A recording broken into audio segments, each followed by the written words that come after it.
Aquí en los vídeos pues, mostraba que solo es el amor completo de Dios que nos puede transformar, y si uno no confía en ese amor, no puedes escapar en tu mente de ti mismo. Es decir, que en nuestra mente hay un torbellino que está ahí siempre, y como no sea Dios que se encargue de nuestra mente se pierde, ¿eh? Es como sin salida. La pregunta que podría hacer en esta tarde es: ¿cómo vivirías si no tuvieras ningún tipo de miedo? Sin ningún tipo de temor. ¿Cómo sería tu vida? Sería impresionante. Los hay después que se van a disfrazar ahí de Spiderman, Superman, van a representar héroes. Y a pesar de haber sido héroes ficticios, pues también nos muestran su lado donde tienen sus dudas y sus temores. Y realmente si no vivieras, imagínate, yo qué sé, aquí está Charlie y se llamaría Charlie sin miedo. Charlie sin miedo, ¿no? ¿Cómo sería su vida si no tuviera ningún tipo de miedo, ningún tipo de temor? O cualquiera de nosotros. No seríamos los mismos. No seríamos los mismos. Todos tenemos ahí como sombras de miedos. Hay muchísimos miedos distintos. El otro día, Loida, cuando había compartido sobre el miedo, yo lancé el pequeño chiste y dije: uy, qué miedo. Lo que no pensaba que yo también iba a compartir algo sobre el miedo. Había pensado, bueno, compartió ella sobre el miedo, pues muy bien, yo otra cosa. Hay varios tipos de miedo, hay millones de miedos diferentes. Millones, o sea, mirad, hay unos nombres rarísimos, hay impronunciables. Hay uno que intenté ahí de releer varias veces, pero no, imposible. Lo podéis buscar en internet. Los que tienen miedo al número 666, es un nombre así de largo, que si llegáis a leerlo de golpe sin atragantaros, sois unos cracks. Por ejemplo, están el miedo de acarofobia. Yo pensaba que eran los ácaros también, pero no. Son los temores de los comenzones de las picaduras de los insectos. Entonces, un miedo a que te puedan pinchar. Hay este miedo a electrofobia. ¿Qué miedo es ese? Uno que se dice: yo soy electrofobo. Son los que tienen miedo a las gallinas. Entonces, hay gente que tiene miedo a las gallinas, ve una gallina y le da miedo. Entonces es un electrofobo. ¿Vale? El cacofobio. Los que sufren de cacofobia. A la cacofobia. Son los que tienen miedo a ser feos. ¿Vale? Entonces tú tienes miedo de ser feo, sufres de cacofobia. Los que sufren de bromidofobia son los que tienen miedo a oler mal. Pero no que tú huelas mal, sino que te sientes al lado de alguien que huele mal. Y entonces sufres de eso. Entonces te estás ahí y haces: me cacho, yo me cambio de sitio. No sé si os ha pasado. Eso a veces ocurre, pero eso no es que sufran de esa patología, pero te puede encontrar en el bus de mediodía, en pleno verano, todo el mundo está ahí agarrándose a la percha y con el sudor del día y tal, pues ahí va eso. Entonces, claro, si viviéramos sin miedos, sin ningún tipo de miedo, no sé, ¿cómo seríamos? Todos tenemos sumergido en nosotros algún tipo de miedo. Y si tú ves las noticias, no sé, aquí no sé si muchos seguirán las noticias. ¿Ve aquí alguno el telediario? No, Bueno, pues ya está. Pues me paso el tema de las noticias. Las noticias, pues, no son reales, están ahí para infundir miedo. Y siempre las noticias, cuando tú ves las noticias, una vez uno me dijo: mira, cuando tú veas las noticias, fíjate en la publicidad, porque eso es lo más real que va a haber de las noticias. Porque hay mucha desinformación, hay muchas mentiras, y sobre todo, hoy en día ya no te dan las noticias tal cual, sino que dan sus opiniones. Y realmente cuando tú das una noticia no tienes que dar tu opinión, tienes que dar la noticia. Pues ahí opinan, ¿no? Y opinan en un telediario. y entonces no está bien. Si dan sus opiniones, bueno, pues es como las axilas, ¿no? Hay un par y apestan. O sea que las opiniones no interesa a nadie. Muy bien, pues nos vamos a un texto, a un versículo. Iremos leyendo algún que otro versículo salteado. En Mateo 8:24, cuando Jesús se sube a la barca y había una tempestad enorme, dice que de pronto se desató una gran tormenta o tempestad en el mar, de modo que las olas cubrían la barca, pero Jesús estaba sleeping, ahí durmiendo. Entonces, las tempestades las hay.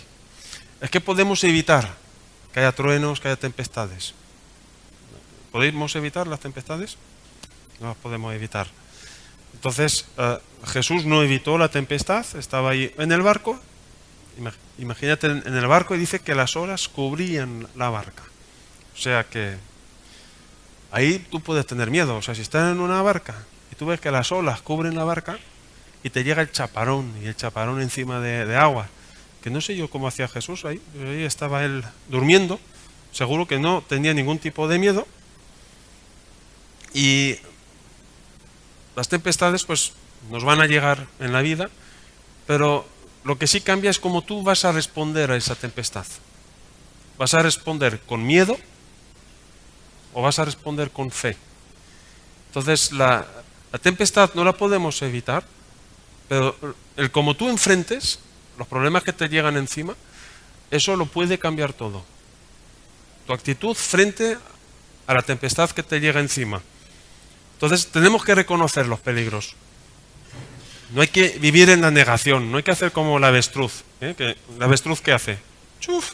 Esconde su cabeza de debajo de la arena y dice, yo aquí no estoy para nadie. Me escondo, cree que se esconde y cree que ya no hay problemas porque ya no lo ve ahí debajo. Pero otro que se pasea al lado dice, ¿y esta avestruz qué hace ahí con la cabeza hundida debajo del suelo? Y muchos humanos pues hacen así, son como avestruces. No pueden evitar la tempestad, eso está claro, pero para no verlo, hacen como la avestruz. Dicen, me bebo mi chupito, me tomo mi botella, hago una locura, y es una forma de no enfrentar, una forma de no ver el verdadero problema que me está llegando. Tenemos que ir viviendo, oyendo la voz de Dios. Dios siempre habla, siempre, en todo momento, a través de su palabra, a través de su Espíritu Santo, pero podemos tener tantas voces dentro de nosotros que su voz que nosotros no la oímos. Entonces, cuando hay angustias, cuando hay amenazas, cuando hay peligros, es muy difícil poder distinguir realmente la voz de Dios. Y aquí, en esta historia de la barca, cuando estaba Jesús en la barca, lo bueno es que la historia no termina ahí, en la tormenta. Jesús les dijo, vayamos al otro lado. Al otro lado. Jesús sabía que había la tormenta. Claro que sí. Y él dormía, cuando las olas iban ahí por encima de la barca. Pero la meta, ¿cuál era? Llegar al otro lado. Entonces hubo ese momento cuando Jesús, ¡pum!, reprende al viento, reprende la tempestad, lo calma todo, y llegan al otro lado y siguen con su vida, siguen con su ministerio, siguen predicando la palabra. Quiere decir que las tempestades de la vida es un periodo de nuestra vida, pero como tú te fijes en la tempestad, pues vas a estar ahí en la barca, y venga olas y venga tempestad, y uno no va a salir de ahí. Tenemos que cruzar, tenemos que atravesar e ir hacia el otro lado. En Juan 16, 33, nos dice lo siguiente: estas cosas os he hablado para que en mí tengáis paz. En el mundo tenéis tribulación, pero confiad, yo he vencido al mundo. Qué bueno que Jesús no nos engañó, Él nos dijo las cosas. Si una vez te dijeron, ven a Jesús, yo he oído predicas así, ven a Jesús y todos tus problemas se solucionan. Qué mentira más gorda. Ven a Jesús y y todo te irá de lujo, Dios te va a dar en sueños el número de la lotería, vas a trabajar, vas a ser empresario, vas a prosperar. Jesús dijo, en el mundo tendréis aflicción, pero confiad, yo he vencido al mundo. Aflicción viene de la palabra presión, como cuando tú coges una nuez. ¿Conocéis un aparato de madera que tú le aprietas a la nuez? Eso es la presión, eso es la fricción de la que habla aquí. Como que te viene aquí, te revienta la cabeza, te estalla, y ahí hay un momento dado que te dan ganas de reventar todo. Y Jesús dijo eso, en el mundo, pues vas a tener esa presión. Entonces podemos llegar a un estado viviendo bajo tal presión o tal aflicción que nos acostumbramos a ello como si fuera un estado normal de vida. Y Jesús dijo, sí, eso es el mundo. En el mundo sí es así. Vais a tener aflicción, vais a tener presión económica, que no tiene presiones económicas, aún los ricos tienen presiones económicas. Presiones familiares, aquí hay pocas familias que funcionan como Disneylandia, sino que siempre hay algún rollo, con algún primo, algún hermano, algún sobrino, tío, padre, madre. Y Jesús dice que Él venció al mundo. Es decir, que su presencia es más poderosa que la aflicción que te puede causar el mundo. Que si tú decides confiar en Jesús, por muchas presiones que recibas, no te pueden afectar. Entonces siempre está en el campo de uno de decidir hasta dónde me afecta a mí la tempestad o hasta dónde yo permito que me afecte la presión de todo lo que me rodea. Conocemos la famosa frase, ¿no? A ver si me la termináis. En el perfecto amor no hay temor, echa fuera el temor. Así que el antídoto a la presión, a la aflicción, no es la valentía. El antídoto al miedo no es la valentía, es el perfecto amor. Es el saberse amado por Dios.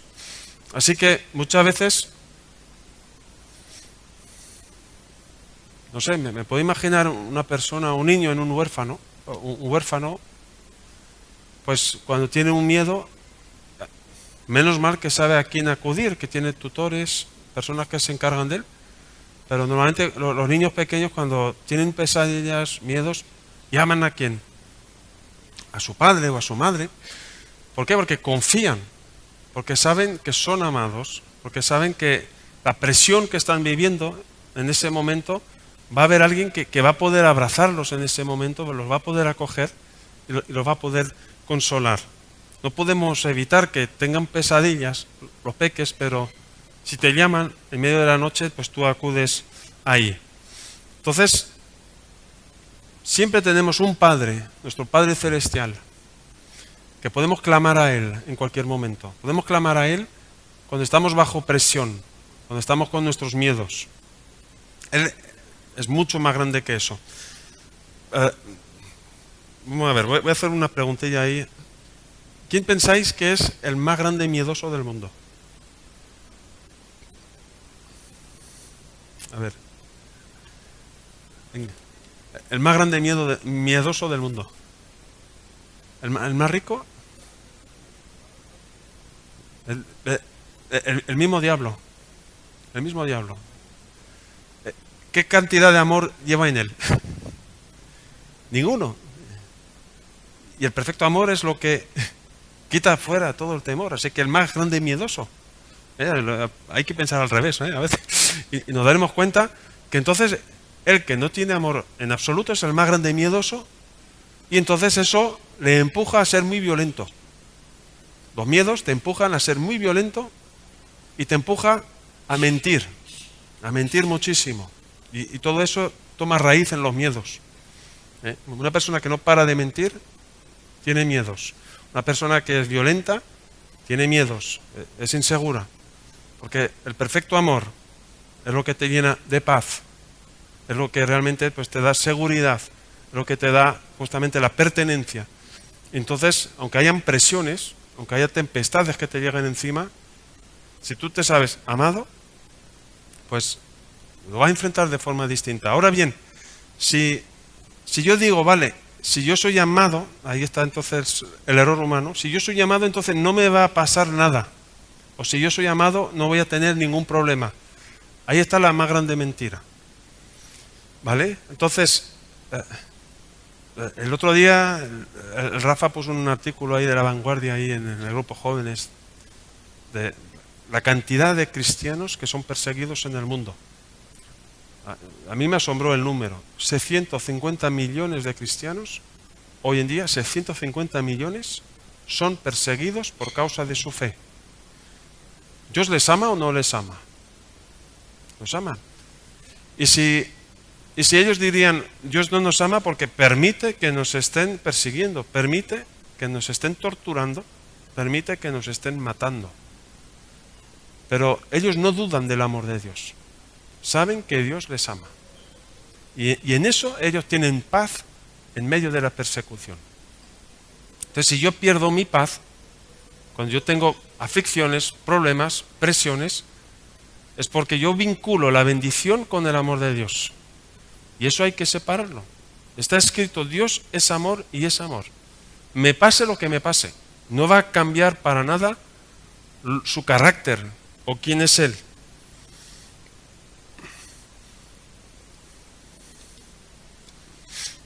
Entonces, solo el amor de Dios puede cambiar a un amargado. Solo el amor de Dios puede transformar a un monstruo como persona en una persona de paz. Solo el amor de Dios. En Romanos 14, 23,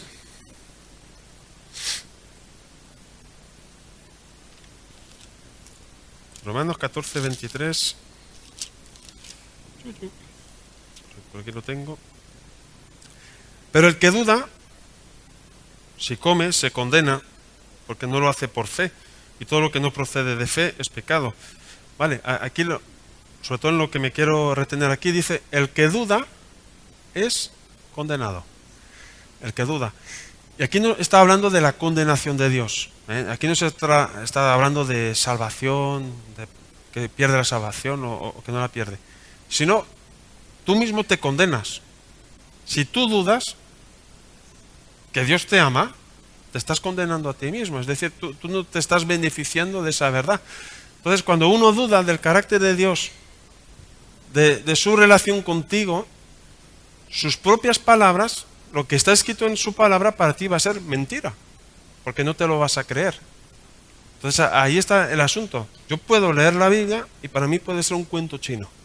Mientras yo no me crea que Dios me ama de forma personal, por mucho que yo lea, yo estoy contigo, no te preocupes, yo te voy a llenar de paz, y yo vivo en ansiedad, en angustia, en temor, le estoy diciendo a él, eres un mentiroso. Yo no te creo lo que tú me estás contando.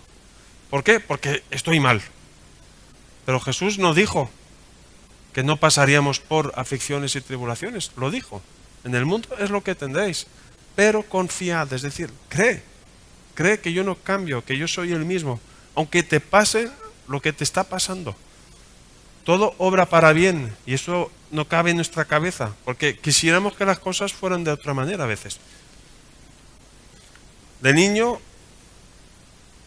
todos los niños tienen planes para el futuro. Yo de mayor quiero ser, y de mayor es el plan B, el plan C, son otros planes. Pocos sueños de niños se realizan en el futuro, porque la vida te da muchísimas vueltas. Y por eso es importante tener en cuenta que Dios no cambia. Él es el mismo. Él nos dijo cómo serían las cosas en el mundo. Cuando Él dice, no te dejaré, ni te desampararé, no te abandonaré, estaré contigo todos los días hasta el fin. A lo mejor para nosotros, en la circunstancia donde vivimos, puede que, vale, yo puedo creerlo, pero la persona que es torturada, que es perseguida, que se está escondiendo por salvar su vida, y encuentra este texto, yo no te dejaré. ¿Cómo puede hacer real esa palabra en su vida? Si le están persiguiendo, si le están apuntando a punta de pistola. ¿Cómo que no me vas a dejar? Entonces, a veces es porque interpretamos mal lo que leemos. Porque para mí, si yo interpreto no te dejaré, quiere decir que me tienes que proteger de todo mal. Pero no, Jesús dijo, en el mundo tendréis aflicción. Entonces, ¿qué quiere decir no te dejaré? Él está contigo. Y te dará siempre las fuerzas que necesitas para enfrentar cualquier tipo de tempestad que tengas enfrente. Para que puedas vencer los miedos. Porque su perfecto amor va a echar fuera absolutamente todo tipo de miedo. Y los cristianos pues vivimos arrinconados. No levantamos la voz. ¿Que hay problemas en la sociedad? Nos importa un pimiento. Mientras eso a mí no me alcance, mientras eso a mí no me toque, yo prefiero vivir mi vida tranquilo y tal. Y eso es símbolo no solo de indiferencia, sino por causa del miedo. Hasta que entonces ya nos toque. Y ahí entonces vamos a querer levantar la voz, pero en ese momento ya será demasiado tarde. Ya no se podrá hacer absolutamente nada. Segunda de Timoteo 1:7. Penúltimo versículo. Si tengo Timoteo aquí, sí. Segunda de Timoteo 1:7 nos dice lo siguiente: porque no nos ha dado Dios un espíritu de cobardía, sino de poder, de amor y de dominio propio. Entonces, ¿qué tipo de espíritu nos ha dado Dios?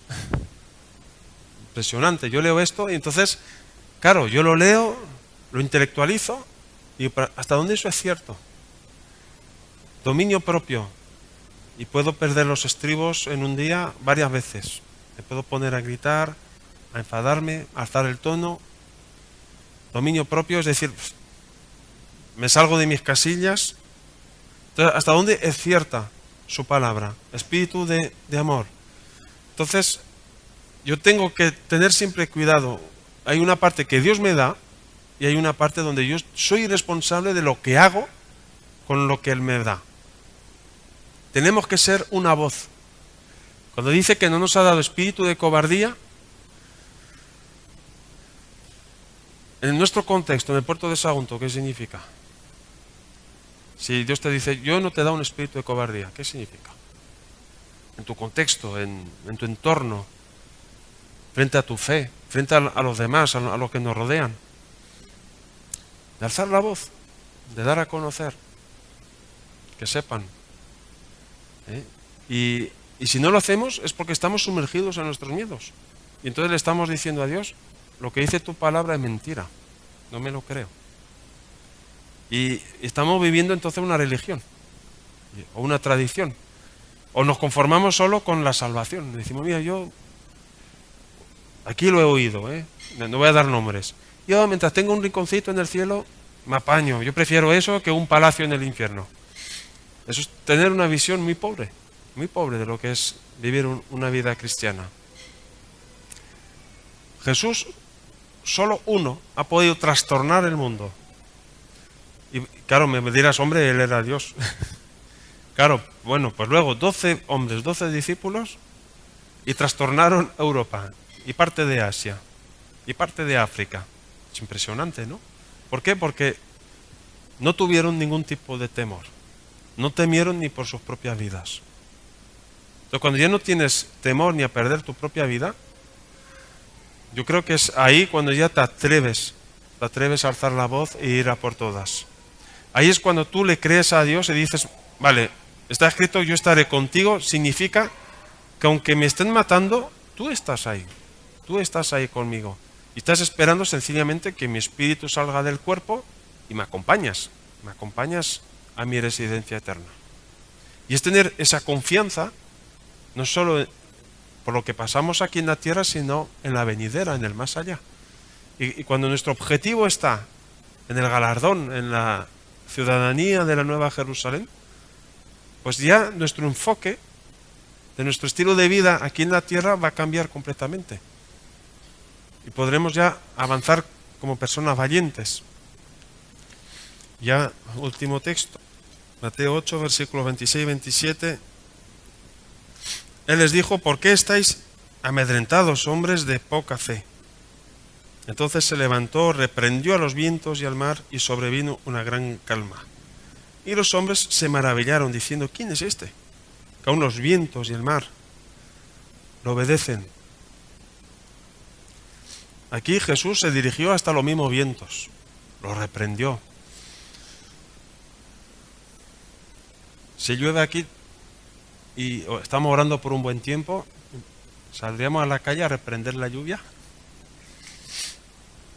Digo así de plan, pero nosotros hemos vivido eso. En las salidas evangelísticas, durante años, está programado tal salida en tal plaza. Y nada, estaba lloviendo, todo descaro, todo el mundo llameando. Oye, pero entonces hoy no tenemos la salida, ¿no? Está lloviendo. No, se sale igual. Que se sale, pero está lloviendo. Argumento, ¿no? Da igual, nos vemos a la iglesia, siempre nos veíamos en la iglesia, se oraba y luego pum, íbamos. Y a veces con la misma lluvia salíamos. Y en el momento que sacábamos los altavoces, los cacharros ahí de la furgona, crack, no sé cómo, pero se disipaba la lluvia, las nubes ya no existían. Pero en todas las salidas, nunca hemos en esos años anulado ni una salida por causa de la lluvia. Y han habido días que han llovido mucho, pero en el espacio donde teníamos la salida no llovía. Pero tú te salías de ese cuadrante y llovía. Entonces son cosas que hemos vivido de cerca. Y entonces si tú tienes claro a lo que Dios te llama, no tengas miedo, porque Él va a llenar tu camino, Él lo va a preparar y va a permitir que tú veas tempestades, va a permitir que tú veas obstáculos, para ver si tu mirada va a estar fija en la tempestad o va a estar fija en lo que has oído de Dios, en la convicción de lo que Él te ha enviado, y para ver hasta dónde tú confías en la palabra que Él te ha dado y hasta dónde eres capaz de llegar obedeciendo a lo que Él te ha dicho. Porque si confías, entonces sabes que Él jamás te va a mentir, jamás te va a tomar el pelo. Él es amor y eso te va a dar la valentía de ir adelante en contra de todo. Y que va a pasar por aflicciones y por historias. Hace parte de la vida, es lo más normal. No podemos evitarlo, pero podemos evitar de nosotros hacer como la avestruz y mirar todo de frente y seguir adelante a pesar de todo. ¿Hay algo que nos pueda separar del amor de Dios? ¿Ángeles? ¿Muerte? ¿Tribulación?